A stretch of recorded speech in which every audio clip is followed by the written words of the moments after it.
Príde doba, možno čoskoro, keď budeme mať autonómne auta. A predstavte si, že autonómne auto zrazí v nejakej nepohode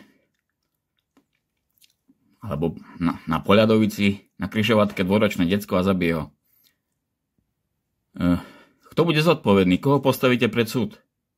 Akože dáte tam auto, že? Auto. Prečo si zabilo dvojročné decko? No a podobne nejako rozmýšľajú aj ľudia, ktorí posudzujú správanie ľudí, ktorí majú zničený mozog. Zoberte si, že stresom vám niekto, kto by nemal, z titulu toho, že robí nejakú funkciu v štáte, ako dajme tomu právnik, lekár, policajt, biskup, kňaz, pedagóg, nemal by decku ničiť mozog. On ho napriek tomu zničí stresom, hoci to nie je správne, lebo pedagogický proces alebo iný proces nemá vyššiu prioritu ako zdravie mozgu. A decku zničí mozog, tak môže mať aj ten najlepší pedagogický proces a tie najlepšie vedomosti na svete. Ak bude mať amnéziu potom 20 rokov, no tak tie vedomosti budú nedostupné mozgu. Darmo, že ich tam ten človek má. Lebo sa k ním vďaka zničenému mozgu alebo vďaka liekom, ktoré berie, nedostane. No a pozrite sa na taký príklad, ktorý vám poviem. Zoberte si paradajku s rovnakou DNA, rovnakú odrodu. Zoberme, že tá paradajka dorastne do jakej veľkosti 2,5 metra, má na sebe 150 plodov, keď vonku dobre svieti slnko a je dobre pohnojená, je tam voda. No tak zoberte dve také semiačka, vypestujte malú rastlinku v nejakom skleníku, dajte ju potom na slnko v máji, júni, keď už nie sú mrazy.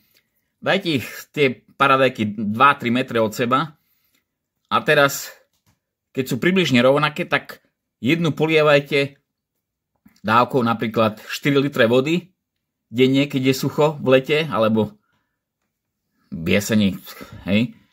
A počas vegetačného obdobia tej rastliny, kedy je v stave, že dáva plody a produkuje listy a pomocou tých listov sa robí fotosyntéza a pomocou zeleného farbiva a teda. No a dajte tie dve paradajky od seba a k jednej dávajte napríklad 0,4 litra vody denne v horúčavách a v druhej lejte 4 litre vody.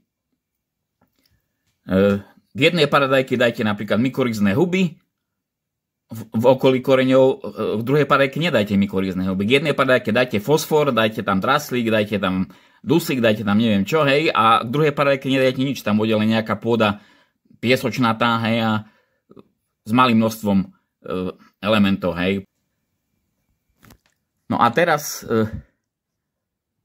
pozorujte tie dve paradajky počas toho vegetačného obdobia. Akože tá, ktorá má dostatok hnojiva, má tam mykorizné huby, polievate ju, má krásne tmavé listy, listy sa dokážu chladiť v horúčavách, produkuje krásne zdravé plody. A tá druhá vedľa, ktorú nepolievate, ktorá nemá živiny, hej, nedokáže chladiť listy, listy sa skrútia alebo vyschnú, nemá 140 plodov, má len napríklad 10 plodov, aj tie plody nie sú bohviaké. No a vidíte značný rozdiel akože v performance alebo v tom, ako produkuje tá rastlina plody. Robí to, na čo je naprogramovaná v DNA.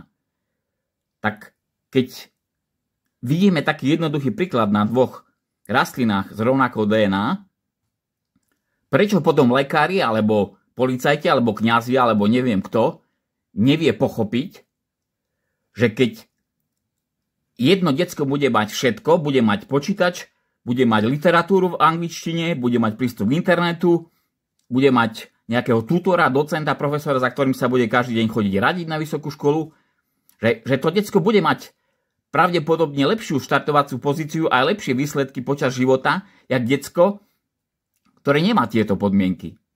Hej, nemá študijnú literatúru v angličtine, nemá žiadnu elektrínu, nemá žiadny počítač, hej, všetko sa učí z nejakých kníh, ktoré v nejakej lokálnej knižnici našlo na slnku, hej, jún, júl, august, september a potom koniec, lebo nemá elektrínu, nemôže študovať v iný čas roka.